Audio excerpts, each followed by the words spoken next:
Hello friends, welcome back Spinnish channel நண்பர்களே. இன்னைக்கு இந்த வீடியோவில் மிக அதிரடியான ஒரு எச்சரிக்கையான ஜோதிட தாள்களை தான் இப்போ இந்த வீடியோவில் பார்க்க போகிறோம். ஸோ என்ன எச்சரிக்கையான ஜோதிட தாள்களை பார்க்க போகிறோம் அப்படின்னு பார்த்தீங்கன்னா, இந்த ஆண்டுடைய கடைசி மாதத்தில் கடைசி நாட்களில் வந்திருக்கோம். இந்த கடைசி நாட்கள் மிதுனம் ராசியை சேர்ந்தவர்களுக்கு தலையெழுத்து மாறப்போகுது. ஸோ ஆண்டுடைய கடைசி மாதம் கடைசி நாட்கள் இந்த 2025 ஆண்டுடைய இறுதி உங்கள் ராசிக்கு என்ன மாதிரி இருக்கோ அப்படிங்கிறத தெரிஞ்சு அதற்கேற்ப மிதுனம் ராசிக்காரங்க நடந்து பயன் பெறுங்க.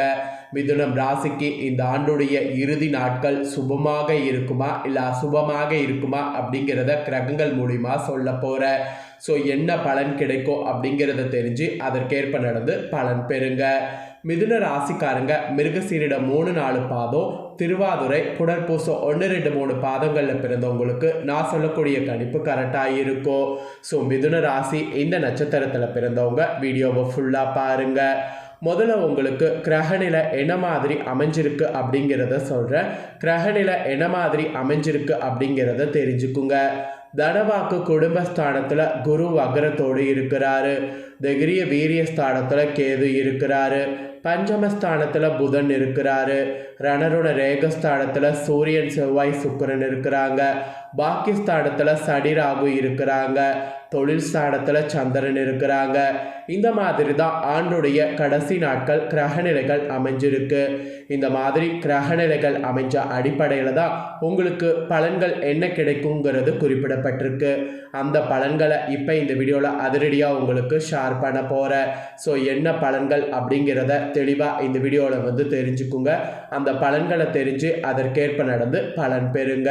சரி, பலன்கள் என்னங்கிறத பார்க்கலாம் வாங்க. எந்த ஒரு காரியத்தையுமே விடாமுயற்சியோடு செய்யக்கூடிய மிதுன ராசினருக்கு இந்த மாதம் கடைசியாக எல்லா வகையிலையும் நன்மை உண்டாக போகுது. மற்றவர்களுக்கு உதவி செய்ய வேண்டும் என்ற எண்ணம் உங்களுக்கு உண்டாகும். மெயினாக விட்டு சென்ற நண்பர் மீண்டும் சேர்வாங்க. அதனால் மகிழ்ச்சிங்கிறது உங்களுக்கு உண்டாகும். ஆரோக்கிய சம்பந்தமான வீண் மனக்கவலை உண்டாகும். அது மட்டும் இல்லாமல் எதிர்பாராத செலவு ஏற்படும். அதனால் அலைச்சல் பார்த்திங்கன்னு வச்சுக்கோங்களேன் ஏற்படும். அந்த அலைச்சலால் சரியான நேரத்திற்கு உணவு முன்ன முடியாத நிலை ஏற்படும். படவரவு இருக்கும், ஆனால் இந்த மாதிரியான சூழ்நிலையும் இருக்கும். வாக்குவன்மையால் காரிய அனுகூலம் ஏற்படும். ஆண்டுடைய கடைசி நாட்கள் வாக்குவன்மையை மட்டும் விட்டுறாதீங்க. அதுதான் உங்களுக்கு காரிய அனுகூலத்தை நிறைய பேண செய்யும். அப்புறம் தொழில் வியாபாரம் செய்யக்கூடிய உங்கள் ராசிக்காரங்களுக்கு எதிர்பாராத போட்டிகள் ஏற்படும். தொழில் வியாபாரத்தில் அதிக முதலீடு செய்யறதுக்கு முன்னாடி யோசிப்பது நல்லது. மெயினாக கடன் விஷயங்களில் கவனம் தேவை. பழைய பாக்கிகள் சிறிது தாமதத்திற்கு பின் சேரும். அந்த தாமதமாகிறத கொஞ்சம் பொறுத்திருந்து ஹேண்டில் பண்ணுங்க. அப்புறம் உத்தியோகத்தில் இருப்பவர்கள் கூட வீண் அலைச்சலை இந்த ஆண்டுடைய கடைசி நாட்கள் சந்திக்க வேண்டியது இருக்குது. குடும்பத்தில் இதனால் திடீர் கருத்து வேற்றுமை ஏற்பட்டு நீங்கும். விருந்தினர்களுடைய வருகை செலவு கூடும். அது மட்டும் இல்லாமல் நீங்கள் உங்கள் வீட்டுக்கு அக்கம் பக்கத்தினர் இருக்கிறவங்கள அனுசரித்து செல்வது நல்லது.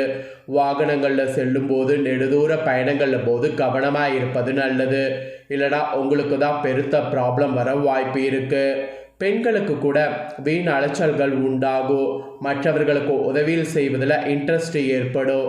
வாக்குவன்மையால் கூட அனுகூலம் உங்களுக்கு உண்டாகும். அந்த அனுகூலத்தை மட்டும் கண்டிப்பாக மிஸ் பண்ணிடாமல் யூஸ் பண்ணிக்குங்க. அப்புறம் அரசியல்வாதிகள், தொண்டர்களுடைய தேவைகளை முழுமையாக பூர்த்தி செய்வது நீங்கள் கண்டிப்பாக இந்த டைம் முயற்சி பண்ணணும். உங்கள் முயற்சிகள் அனைத்தும் வெற்றி பாதையை புதிய ஆண்டில் நோக்கி செல்ல வழிவகை செய்யும். கட்சி தலைமை இடத்துல நல்ல பெயர் வாங்குவீங்க. சமூகத்தில் உங்களுடைய அந்தஸ்து உயரும். அது மட்டும் இல்லாமல் சமூகத்தில் உங்களுக்குன்னு ஒரு அங்கீகாரமும் கிடைக்கும். அப்புறம் கலைத்துறையை சேர்ந்தவர்களுக்கு புதிய வாய்ப்புகள் தேடி வரும். அவற்றில் உங்கள் திறமையை வெளிப்படுத்தி ரசிகர்களிடையே ஏகாப்த ஆதரவை பெறுவீங்க. உங்கள் செல்வாக்கும் உயரும். பணவரவு அமோகமாக இருக்கும். புதிய வாகனம் வாங்கக்கூடிய வாய்ப்பு கூட உங்களுக்கு உண்டாகும். அப்புறம் மாணவர்களுக்கு கூடுதல் கவனத்தோடு பாடங்கள் படிப்பது நல்ல மதிப்பெண் பெற முடியும். எந்த காரியத்தையும் யோசித்து செய்வது நல்லது. ஸோ இந்த மாதிரி தான் உங்களுக்கு நிறைய பலன்கள் கிடைக்கும் என்பது ஆண்டுடைய இறுதி நாட்களில் குறிப்பிடப்பட்டிருக்கு. ஸோ உங்கள் நட்சத்திரத்துக்கு ஏற்பவும் சில தகவல்கள் குறிப்பிடப்பட்டிருக்கு. ஃபர்ஸ்ட் மிருகசீரிடம் 3-4 பாதங்களில் பிறந்த மிதுன ராசிக்கு குறிப்பிடப்பட்டிருக்கு. இதில் பிறந்தவங்களுக்கு இந்த ஆண்டுடைய கடைசி நாட்கள் பழகக்கூடிய மனிதர்களுடைய வார்த்தைகளை நம்புவதா வேண்டாமா என்ற சமயத்தில் சந்தேகம் ஏற்படும்.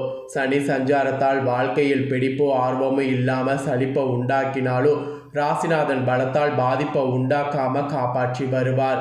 இனிப்பும் கசப்பும் மாறி மாறி வரக்கூடியதாக இனி வரக்கூடிய நாட்கள் உங்களுக்கு பலன்கள் இருக்கும்.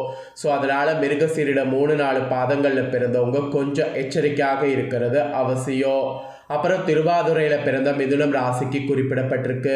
இதில் பிறந்தவங்களுக்கு இந்த ஆண்டுடைய கடைசி நாட்கள் குடும்பத்தில் நிலவி வந்த பிரச்சனைகள் மறைய போகுது. சிலருக்கு திருமணம் மற்றும் சுப நிகழ்ச்சிகள் நடப்பதில் தாமதம் ஏற்படும். யாருக்கும் வாக்கு கொடுக்கறதுக்கு முன்னாடி ஆலோசனைகள் செய்து கொள்ளுங்க, இல்லைனா கொடுத்துட்டு காப்பாற்ற முடியாத சூழ்நிலை ஏற்படும். அப்புறம் புனர்பூசம் 1-2-3 பாதங்களில் பிறந்தவங்களுக்கு குறிப்பிடப்பட்டிருக்கு.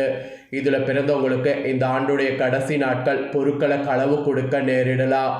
உங்களுடைய உடைமைகள் மீது அதனால் கண்ணும் கருத்துமாக இருக்க வேண்டும். புதிய நண்பர்கள் கிடைப்பார்கள். அறிமுக இல்லாதவர்களுடைய வீட்டில் எதையும் உட்கொள்ள வேண்டாம். மீறி உட்கொண்டிங்கன்னா அது உங்களுக்கு பெரிய ஆபத்தை ஏற்படுத்தும். ஸோ இந்த மாதிரி உங்கள் நட்சத்திரத்துக்கு ஏற்பவும் இனி ஆண்டுடைய கடைசி நாட்கள் இப்படி கவனமாக இருக்கணும் என்பது குறிப்பிடப்பட்டிருக்கு. ஸோ குறிப்பிடப்பட்டதை தெளிவாக இந்த வீடியோவில் உங்களுக்கு ஷேர் பண்ணிட்டேன். ஷேர் பண்ணதை தெரிஞ்சிருப்பீங்க. தெரிஞ்சதுக்கேற்ப நடந்து பயன் பெறுங்க. இப்போ அடுத்ததாக இந்த ஆண்டுடைய கடைசி நாட்கள் நீங்கள் மார்கழியில் இந்த ஒரு பரிகாரம் செய்கிறதுனால உங்கள் அத்தனை பேருடைய வாழ்க்கையில் வசந்த ஒளி வீசும். ஸோ வசந்த ஒளி வீச மார்கழியுடைய கடைசியில் நீங்கள் செய்ய வேண்டிய அந்த பரிகாரத்தை தெரிஞ்சுக்குங்க. ஸோ கஷ்டங்கள் தீர இந்த பரிகாரத்தை நம்பிக்கையோட மிதுன ராசிக்காரங்க செய்திடுங்க. தெய்வ வழிபாட்டிற்குவே பிறந்திருக்கக்கூடிய மாதம் இந்த மார்கழி மாதம். மார்கழி மாதத்தில் நம்ம செய்யக்கூடிய பிரார்த்தனைக்கு சக்தி பல மடங்கு அதிகம். இந்த மாதத்தில் கோவிலுக்கு சென்று என்ன வேண்டுதல் வைத்தாலும் அது வெகு விரைவில் பலிக்கும் என்பது நம்பிக்கை. அந்த வகையில் இந்த மார்கழியில் ஏதாவது ஒரு வெள்ளிக்கிழமை இந்த பரிகாரம் செய்யணும். அந்த நாளன்னைக்கு கோவிலுக்கு செல்லும்போது இந்த ஒரு பொருளை கையோடு எடுத்துகிட்டு போகணும். அது சுவாமியின் பாதத்தில் வைத்து பூஜை செய்யணும். மீண்டும் அந்த பொருளை வாங்கி கொண்டு வந்து உங்கள் வீட்டு பூஜையில் வைக்கணும். அந்த தெய்வமே உங்களோடு வந்து வேண்டுதலை நிறைவேற்றி கொடுக்கும். ஆண்டுடைய கடைசியாக மார்கழி வெள்ளிக்கிழமை செய்ய வேண்டிய பரிகாரம் என்னங்கிறத சொல்கிறேன், நோட் பண்ணிக்கோங்க. மார்கழி வெள்ளிக்கிழமை பிரம்ம முகூர்த்த நேரத்தில் பூஜை நடக்கக்கூடிய கோவிலுக்கு சென்று இந்த பரிகாரத்தை செய்வது மிக மிக சிறப்பு. கோவிலுக்கு நீங்கள் எடுத்து செல்ல வேண்டிய அந்த ஒரு பொருள் என்னன்னா ₹1 நாணயம். காலையில் வீட்டில் இருக்கக்கூடியவங்க எழுந்து சுத்தபத்தமாக குளித்து விட்டு வாசல் தெளித்து கோலம் போட்டு நிலைவாசலில் 2 விளக்கு ஏற்ற வேண்டும். மார்கழியில் வெள்ளியில் இதை செய்தால் வீட்டில் நிச்சயம் சுபிச்சோம். அடுத்து பூஜையில் விளக்கேற்றி வைத்து விட்டு ஒரு மஞ்சள் துணியில் ₹1 நாணயத்தை வைத்து சுருட்டி முடிச்சு போட்டு உங்கள் குலதெய்வத்தை நிறுத்து பூஜையில் வைங்க. 5 நிமிடம் கண்களை மூடி உங்களுடைய கோரிக்கை இறைவனிடம் சொல்லுங்க. பிறகு இந்த முடிச்சை அப்படியே கொண்டு செல்லுங்க. உங்கள் வீட்டுக்கு பக்கத்தில் எந்த கோவில் பிரம்ம முகூர்த்த நேரத்தில் பூஜை நடக்கிறது என்று பாருங்க. அந்த கோவிலுக்கு சென்று இந்த முடிச்ச குருக்களிடம் கொடுத்து இறைவனுடைய பாதத்தில் வைத்து பூஜை செய்து தரும்படி சொல்லுங்க. உங்கள் பெயர் நட்சத்திரம் சொல்லி அர்ச்சனை செய்து கொள்ளுங்க. பிறகு வழிபாடெல்லாம் முடித்துவிட்டு வீடு திரும்பும்போது இந்த முடிச்ச இறைவன் பாதத்திலிருந்து திரும்பவும் பெற்றுக்கொள்ளுங்க. முடிச்ச கையில் வைத்துக்கொண்டு கோயிலை 3 முறை வலம் வந்து நேராக வீட்டுக்கு வந்து இதை உங்கள் வீட்டு பீரோவில் அல்லது பூஜையில் பத்திரப்படுத்தி வைங்க. நிச்சயம் நீங்கள் வேண்டி வழிபாடு செய்த அந்த தெய்வம் உங்கள் கூடவே வரும். சிவன், அம்மன், பெருமாள் இப்படி எந்த கோவில் வேண்டும் என்றாலும் இந்த முடிச்சை வைத்து எடுக்கலாம். முருகர் கோவில், பிள்ளையார் கோவிலில் கூட இந்த பரிகாரத்தை செய்யலாம். ஆனால் சூரிய உதயத்திற்கு முன்பு நான் சொன்ன அத்தனை விஷயங்களும் செய்து முடித்திருக்க வேண்டும். அடுத்த வருடம் உங்களுடைய கோரிக்கை நிச்சயமாக நிறைவேறும். என்ன நினைத்து இந்த முடிச்சை நீங்கள் இந்த கடைசி ஆண்டில் வைக்கிறீங்களோ அந்த கோரிக்கை இறைவன் சீக்கிரம் நிறைவேற்றி வைப்பான். திருமண தடை விலக, குழந்தை பாக்கியம் கிடைக்க, வேலை கிடைக்க, கடன் சுமை குறைய, வருமானம் அதிகரிக்க, இந்த மாதிரி என்ன வேண்டுதல் வேண்டுமானாலும் வைத்து கொள்ளலாம். அது உங்கள் தகுதிக்கேற்ற வேண்டுதலாக இருக்க வேண்டும். வேண்டுதல் நிறைவேற பிறகு இந்த காணிக்கை கொண்டு போய் குலதெய்வ கோவிலில் செலுத்தி விட்டு வந்து விடுங்க. இவ்வளவுதான் பரிகாரம். இந்த எளிமையான பரிகாரத்தை இந்த ஆண்டுடைய கடைசி நாட்கள் செய்பவர்களுக்கு நிச்சயம் வரக்கூடிய புதிய ஆண்டில் பல மடங்கு பலன் கிடைக்கும் அப்படிங்கிறது ஒரு நம்பிக்கையாகவே சொல்லப்படுது. ஸோ நம்பிக்கையாக சொல்லப்படக்கூடிய பரிகாரத்தை மிதுன ராசிக்காரங்க ட்ரை பண்ண மறக்காதீங்க.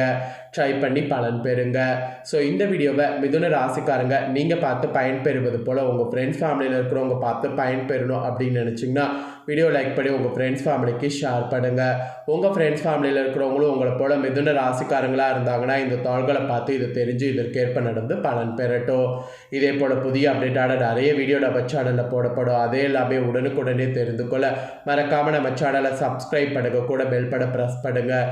அதை நீங்கள் பண்ணிட்டீங்கன்னா இனி நான் போகிற மற்ற அப்டேட்டான எல்லா வீடியோஸும் உடனுக்குடனே தெரிந்து கொள்ளலாம். ஸோ மறக்காமல் பண்ணுங்கள். நெக்ஸ்ட் இதே போல் சுவாரஸ்யமாக வேறொரு வீடியோவில் உங்களை சந்திக்கிறேன். நன்றி, வணக்கம்.